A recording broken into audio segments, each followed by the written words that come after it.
నువ్వు ఎన్ని ఇస్తేందే, ఎన్ని లక్షలు ఇస్తేంది, పానం వస్తుంది. సినిమాలు తీసిన మా పానాలు పోవుడే, రాజ్యంలోకి వచ్చిన మా పానాలు పోవుడే, చదువు కాడికి పోయినా మా పానాలు పోవుడే, కొట్లాటలు పోయినా మా ఏం సినిమాలు తలగబడ్డాయిరా మీకు? మేము అండగా ఉంటాం.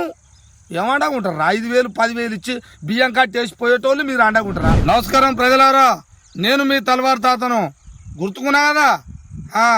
ముచ్చట ఏంటంటే మొన్న ఇక అదేంది పుష్ప 2 అట. పుష్ప 2 అటు ఇది ఆర్టీసీ క్రాస్ రోడ్ కాడ సంధ్య టాకీస్ ఉందిగా, 75mm మళ్ళీ 35mm అని అగో అండ్లు వేసిరట.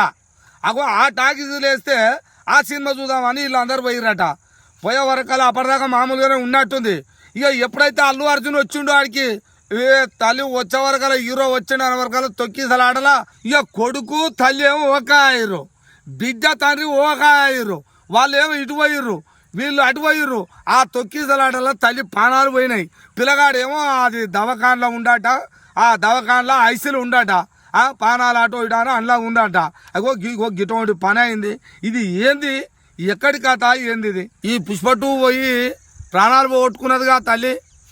ఎవడి సినిమా, ఎక్కడి కథ, మనం ఏ లోకంలో ఉన్నాం? ఇంకా కూడా ఇప్పటికి కూడా పెద్ద పెద్ద ఫోన్లు కొనుక్కున్నాం మనం.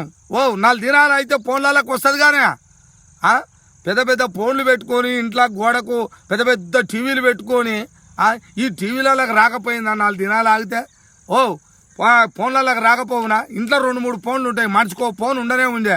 అలా చూసుకుంటారు కానీ 4 రోజులు అయితే ఏముంది అలగబడ్డది అందులో పానం బాయ్. ఆ కుటుంబానికి మళ్ళీ వస్తుందా? ఆ కుటుంబంలో పానం పోయింది, అది తెచ్చియగలమా? వాడు సినిమా తీసి సినిమా టాకీసీలలో ఎగబడి గుంపుకే తొక్కిసలాడి పానాలు బాయ్.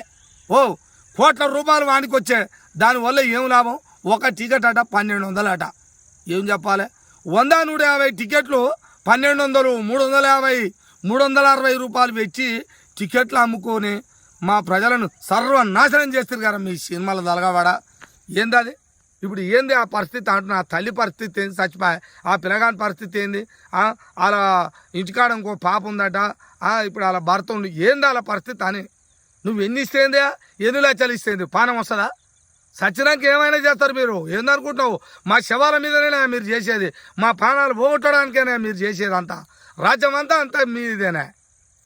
సినిమాలు తీసిన మా ప్రాణాలు పోవుడే, రాజ్యంలోకి వచ్చిన మా ప్రాణాలు పోవుడే, చదువు కాడికి పోయినా మా ప్రాణాలు పోవుడే, కొట్లాటలు పోయినా ఏడ మా ప్రాణాలు ఉండేది చెప్పురి అని. అమ్మ మా వాళ్ళకు కూడా సిగ్గులద్దు ఉండాలి. అసలు పొరగల్లారా, మీకు సిగ్గులద్ద లేదురా?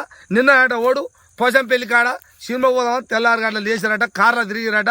అయితే పోయి 5గురు అట కార్లో, ఆడ పోయి ఏంది ఆ కుంటల కాల పోయి నీళ్ళలా మునిగిపోయిందట, చచ్చిపోయారట. ఏం సినిమా తలగబడ్డదరా మీకు? సినిమా అంటే హీరో అవ్వాలరా. హీరో అంటే మన నాయనరా.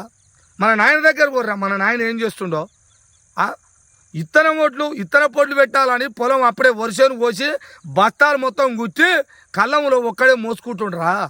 ఆయన చూడుర్రా హీరో అని. ఎందుకు? ఆ పంటను వండించి ఆ బస్తాలలో గుచ్చి కళ్ళంలో ఒక కాడ పెట్టి ట్రాక్టర్లకు ఎత్తుతుండ్రా. ఆయన హీరోరా. మనకు బువ్వ పెడుతుండు కాబట్టి, దేశానికి బువ్వను పెడుతుండు. అటువంటి రైతు హీరో అనుకో. నువ్వు కూడా పోయి అందులో ఇంత పాల్గొని నాయనకు ఇంత సహాయపడి నువ్వు హీరో లెక్క ఫీల్ కారా? ఈ లంగల్ అతుకూరు తక్కువ మామూలుగా లేరు. ఎవరి సినిమా, ఎక్కడి సినిమారా? ఆ సినిమాలు చూస్తే ప్రాణాలు పోగొట్టుకుంటారు. ఇప్పుడు 5గురు ఇట్లా ఒకటి బతికినట, చచ్చిపోయిరట. ఏంది ఆ పరిస్థితి? ఇప్పుడు ఆ తల్లిలో గోసేంది చెప్పురి. ఏం సినిమాలు తలగబడ్డాయిరా మీకు? సినిమాల సోకు ఇప్పుడు ఉంటుంది.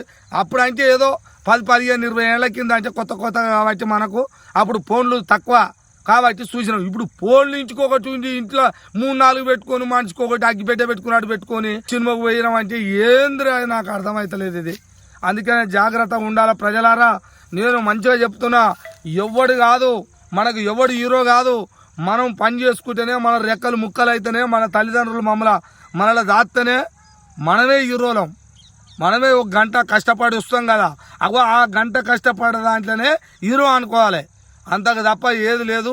ఎవరి కథ కాదు. ఆయన చూడు రాదు సచ్చినాక అది ప్రకటించినట్టు ఆయన కోమటిరెడ్డి అట బెనిఫిట్ షోలు అట. బెనిఫిట్ షోలు ఇప్పటి నుంచి రద్దా?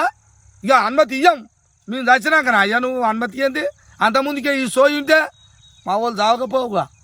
ఏంది సారు ఇక ఆయన అల్లు అర్జును ఓయ్ మేము తీసేది ఎందుకు అనుకుంటున్నాం మీరు అందరు చూస్తాందుకే ఇప్పుడు ఆమె చచ్చిపోయిన దానికి ఆ లోటు మేము తీర్చలేము ఎంత ఊర్చలేము ఇక ఏందంటే నా వంతుగా 25 లక్షలు ఇస్తాం ఎల్లప్పుడూ ఆమెకి అండకూడదు ఉంటారా మీరు ఇవాళ దురుపుకుంటే కన్ను ఇచ్చి అటువంటి వాళ్ళు ఎంతమంది చూడలే వస్తావా నెలకు 10 రోజులకు నాడు నెలకు వచ్చి మందలిచ్చిపోతావా ఇంటికి వచ్చి రాసిస్తావా ఇటువంటి ఓ మచ్చగా చూసినా మేము రాజకీయ నాయకులు కూడా వచ్చి శవాల మీద శవం కాడ 5,000 ఇచ్చి 10,000 ఇచ్చి ఫోటో దిగి ఈ కుటుంబానికి మేము వేరే ఉంటామని ఊగానే నీ ఎర్రి ఇట్ట దూరు అని బాధ పెడతారు ఊగానే బాధపడిపోతారు మేము అండగా ఉంటాం ఏమండగా ఉంటారు 5,000 10,000 ఇచ్చి బియ్యం కట్టేసి పోయేటోళ్ళు మీరు అండగా ఉంటారా మళ్ళీ తిరిగి చూడరా కుటుంబం కాయ ఇటువంటి వాళ్ళని 1,00,000 మందిని చూసినాం వద్దు ఈ దొంగలని లంగలని నమ్మకూరి నా ప్రజలారా చెప్తున్నా నా మనవన్లారా నా మనవన్లు మనవరాళ్ళు మీరు సినిమాలకు పోవాలనుకుంటే మీ ఫోన్లలో చూసుకోరు కానీ ఆ ట్యాక్సీలు తలగబడా ఆ ట్యాక్సీలలో పోయి మీరు జావకూరి పానాలు తీసుకోకూరి తల్లిదండ్రులను బాధ పెట్టకూరి మీకు దండం పెట్టి చెప్తున్నా నేను మీ తలవారు తాతనే